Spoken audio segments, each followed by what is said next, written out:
we're talking about that data is currency, and the question is power consumption. How can we limit power consumption despite the growth of all this data that needs to get stored? We're going to find out with the senior manager of Toshiba. Welcome, Kaese.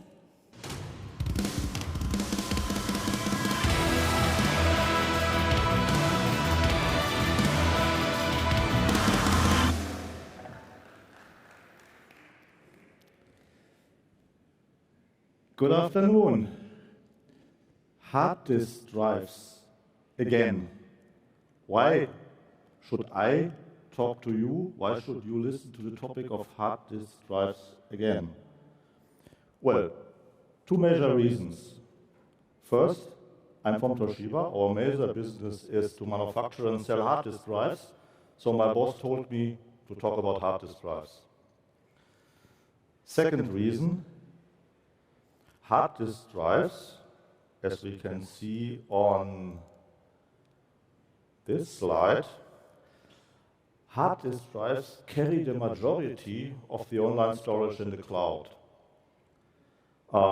In 2021, the whole industry shipped about 1 zettabyte, 955 exabytes of hard disk drives, and just 160 exabytes of SSD. So these are the two major storage technologies for all our data in the cloud. Actually, we should also mention tape. Tape is also a storage technology, but it's not online storage. It follows different metrics, it follows different power consumption, different sustainability metrics. So if we talk about the online storage, this is SSD and hard disk drive. Yeah? Everyone talks about SSD, this is an innovative technology. Hard disk drive is a kind of old, proven, sometimes considered boring technology. Some people said hard disk drive will die out, they will be replaced by SSDs. But still, the majority of our data is stored on hard disk drives. This majority of hard disk drives contribute a lot to what you, as cloud industry, using and installing in all the data centers. Hard disk drives are heavy, bulky, and I guess that more than half of the weight of the material we are using in the cloud is hard disk drives. Also, kind of their sheer amount of the spinning disks contributes to the power consumption, to the cooling quite a lot. So hard disk drives are important to consider if we want to kind of optimize, if we want to care about sustainability in terms of CapEx, OpEx, environmental, all these concerns. One question is, why still hard disk drives? And the reason you see on the left, hard disk drives is the cheapest way, and by an order of magnitude, it's cheaper than the competing technology of solid-state drives, of storing online data. Yeah, as of today, the average cost of a terabyte of hard disk drive is, let's say, around $15, while a terabyte of SSD is at least 100, and depending on the quality, in cloud environments, probably even more. You see the price curves there, historic price curves, but also some projections, and you see these price curves on the logarithmic scale, they drop in parallel lines. And we learned in math class, in math lessons, 6th grade, parallel curves meet never. So as both technologies are being developed, they tend to drop in this parallel way, and there won't be a price crossing point, at least in the next 5 to 10 to 15 years. There won't be any. So we will use both technologies. We will use a lot of hard disk drive. So let's have a look at how hard disk drive have been optimized, what we have done, and what we, together with you, will have to do in the future to kind of have more sustainable storage for the online cloud data. Well, almost a zettabyte in 75 million units. The power consumption, so there's active power consumption in the circle in watt per terabyte, You see, it dropped quite a lot. About 10 years ago, we had 2.6 watt per terabyte. I mean, 2.6 watt is not much, but we are talking about exabyte, that scales. It dropped by us as industry increasing the capacity per the single drive, but leaving the maximum power more or less constant at 10 watt. And we have to rotate a stack of disks. That always takes about 10 watt. There's no way against it, but we can put more data. So the power, the watt per terabyte drops. We reached somehow an end of the technology in 2017 of kind of putting more capacity on the single drive because this platter up to 2017 and 10 terabyte was rotating in normal air. And air is a kind of turbulent and thick gas. And we want to stack more platter, more thinner platter. They would flatter too much around in this air. So we changed to a helium filling. A helium-sealed filling can make thinner platter. But the nice thing about rotating in helium is a much lighter gas. It has less frictions. And the power consumption of the whole platter stack dropped from 10 to 7 watt. Yeah, with that amount of hard disk drive we are talking about, this was already a saving. Yeah? So then we were at 0.7 with more capacity in the same helium technology, 0.6.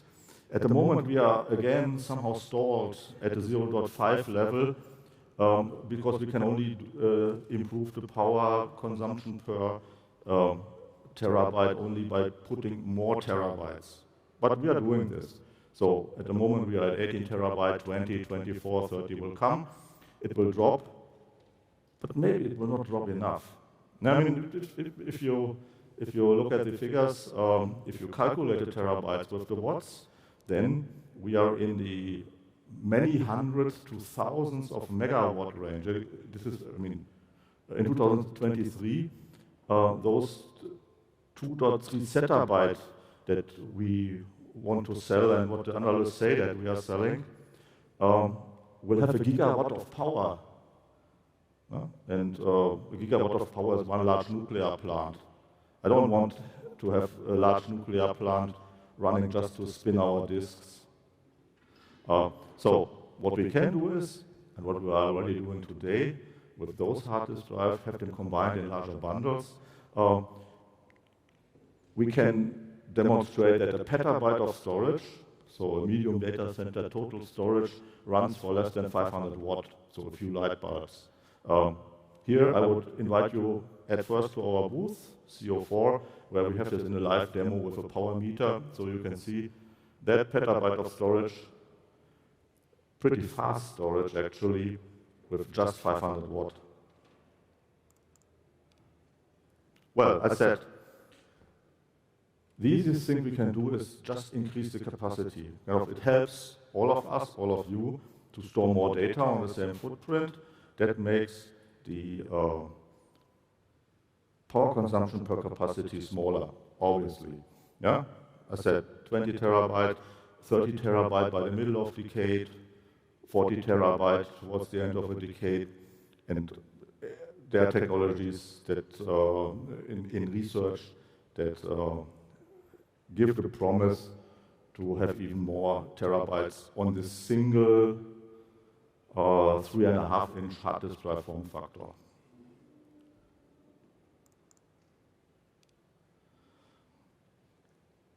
About use cases, use case considerations. Actually, within the hard disk drive, within the functionality of the hard disk drive, there's an opportunity to save more power. And it has been like this for the last 10 years. So this is not new. It has, for several reasons, it has not been used so far. So you see on the right side,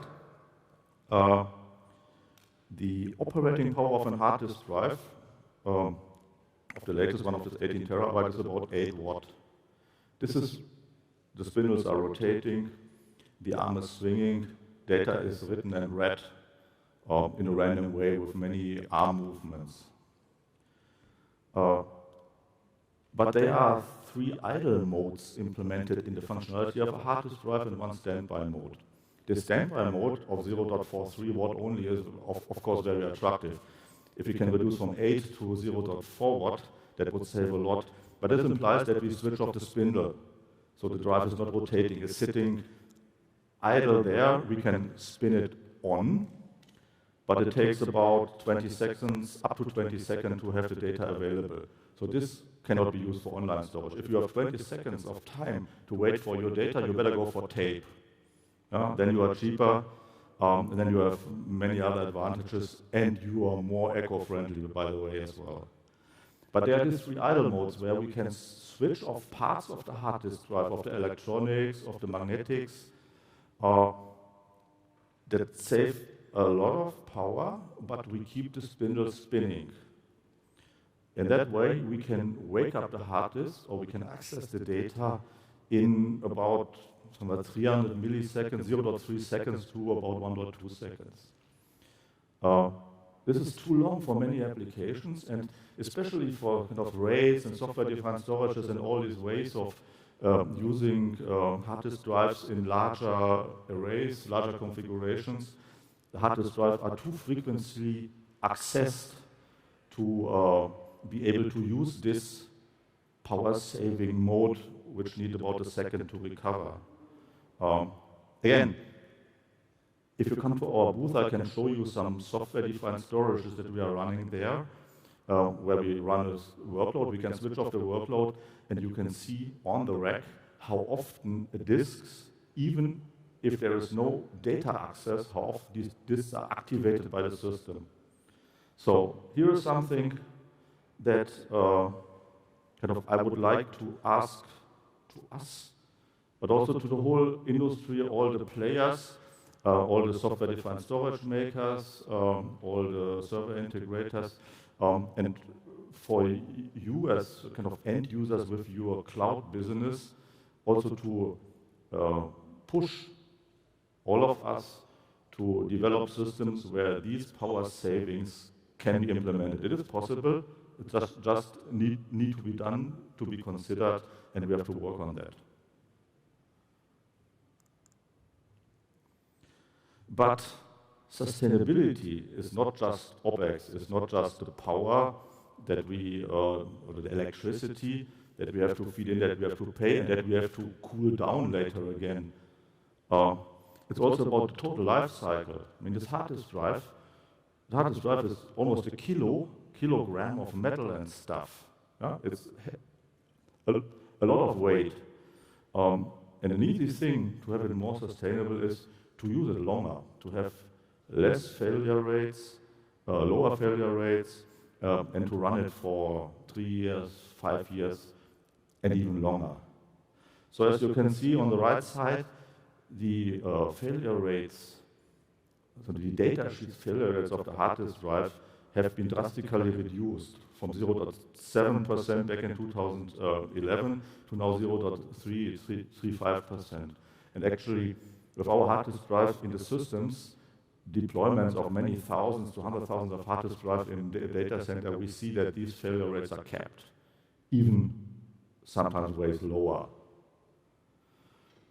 Supplier warranty is 5 years. Many people use them for 5 years, but we have seen that these ones with the 0.3% failure rate, which have been introduced in 2017, the failure rates are still so low that people are planning them to use them longer than 5 years. Using stuff longer, not having to dispose it, not having to buy new things, that contributes to sustainability quite a lot. Another thing which recently came up, more like because of shortage of components, the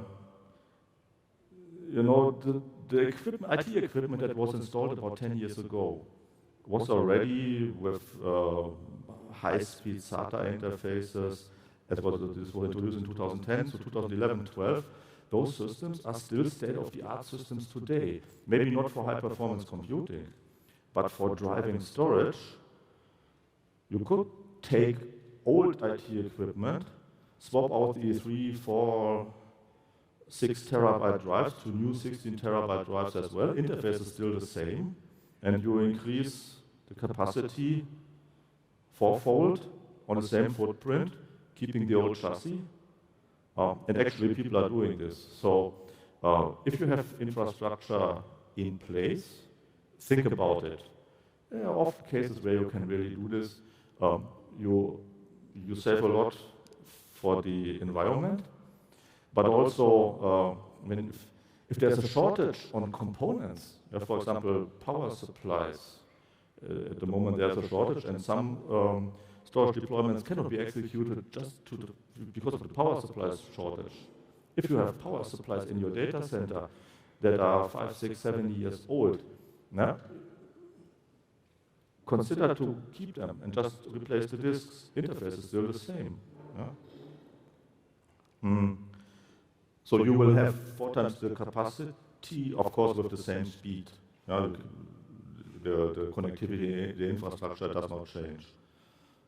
If you want higher speed, really high speed with hard disk drive, this works as well. Putting many hard disk drives together and combine the speed of the hard disk drive makes also a fast storage. The hard disk drive itself is way slower than an SSD, but if you choose only one hard disk drive, you shouldn't do. You better go SSD. So hard disk drive implies that you have the many put together, and in some research and evaluation in our lab, we have now shown that the bandwidth of a hard disk drive array of 24 or 60 can be really increased a lot. Again, come to our booth.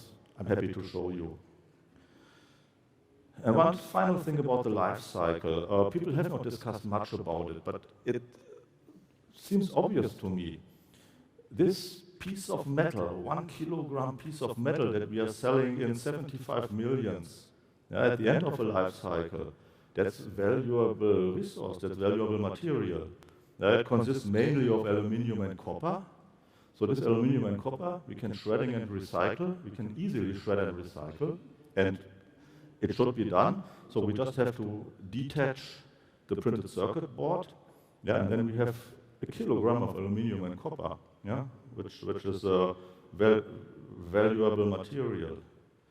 Also within the hard disk drives, there are magnets, strong magnets of rare earth metals like neodymium something.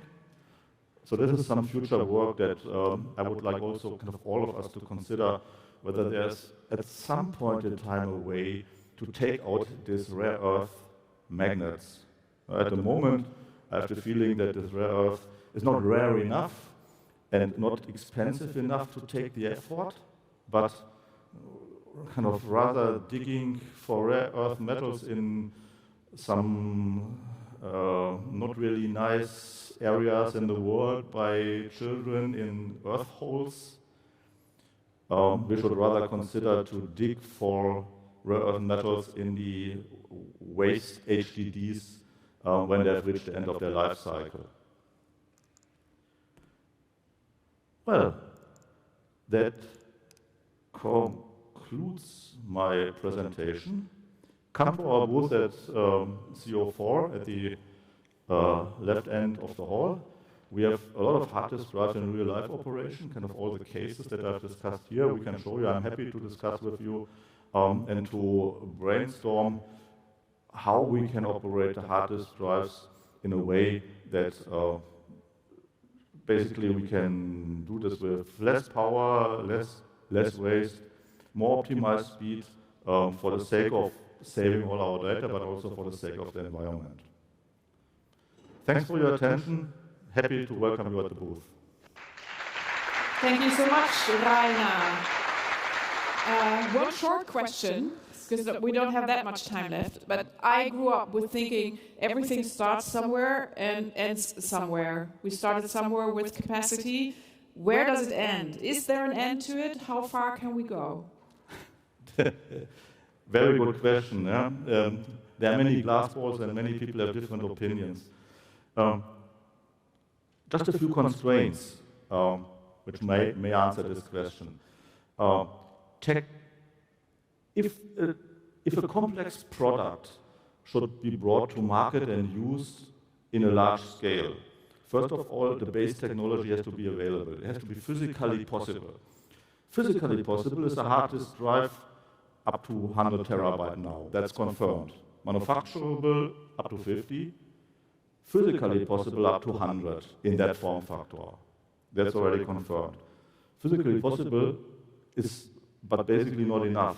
We have also to have the demand for this capacity. Yeah? If something is physically possible, but there's no demand in the market, no one will make a product. Thinking about the data that we are going to create and store, I think there is definitely a demand for 100 terabyte hard disk drive. So second criteria is fulfilled. Third criteria, people have to be willing to pay the money for it. So people have to have the money for it. And that's basically what the industry have to work on. There's no meaning for, let's say, a 50 terabyte hard disk drive for $20,000. You would rather go for 10 terabyte hard disk drives for kind of $600, $700, $800. So we as industry have to work on to kind of have economic manufacturing to meet the price point that you guys are willing and able to pay. If we manage this, we will have 100 terabyte. If for whatever reason we are not able to manage, we may stop at 50 at some time. We're going to find out. Thank you so much, Rainer Kaese, for Toshiba. Thank you.